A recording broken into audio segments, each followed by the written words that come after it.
این مولو تصویری پیغمبری زردشت را می‌بیند که هزار سالها پیش مذهب یک خدایی را در این سرزمین که الان اکثرش مسلمانند تشویق می‌کرد.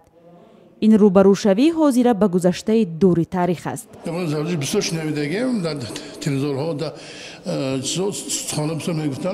زادش پرستی میگه الله پرستی عکس خوشنا که نه دیسام خوشنا بالا پیغمبر که سوخته زادشتی گفت نه خوشنا عکس دیسام دیمه پیش اسلام زنده یا آخر بعد اسلام یا بعد با هم زد آخر قطع اویله بیا میشه دست نه قطع اویله بیا روزا زیاد بینان میشه دست بیش از 100 روحانی وادی حصار را مقام ناظر امور دینی تاجیکستان به آثارخانه ملی شهر دوشنبه آوردند.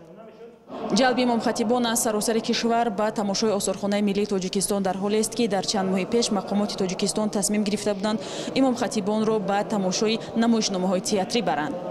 مقامات این عمل خود را راهنمایی می‌نامد و به قول آنها نمایندگان دین باید فرهنگ و تاریخ خود را دانند.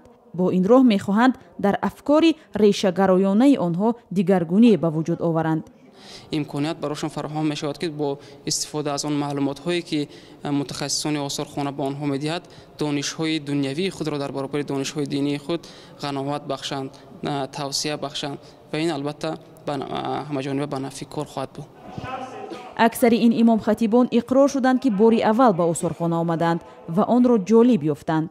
حالا که وقتی که ما در آمدیم آشنا شدیم با زیست زندگی مردم مثال که اجدادیمان ما آشنا شدیم و از بایگری خود مثال که همین جمهوری تاجیکستان آشنا شدیم که اینقدر بایگری اینقدر چیزهای قیمت بها داشته است.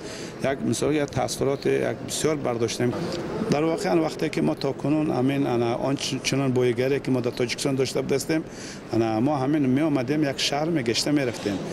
جلب امام خطیب ها به تماشای آثارخانه ملی تاجیکستان و یا نمایشنامه های تئاتری در حالی است که در چند سال اخیر مقامات تاجیکستان فعالیت امام خطیب ها را در کشور زیر نظارت جدی قرار دادند. مقامات تاجیک گفتند نقشه دارند 4000 امام خطیب را به آثارخانه ملی بیارند.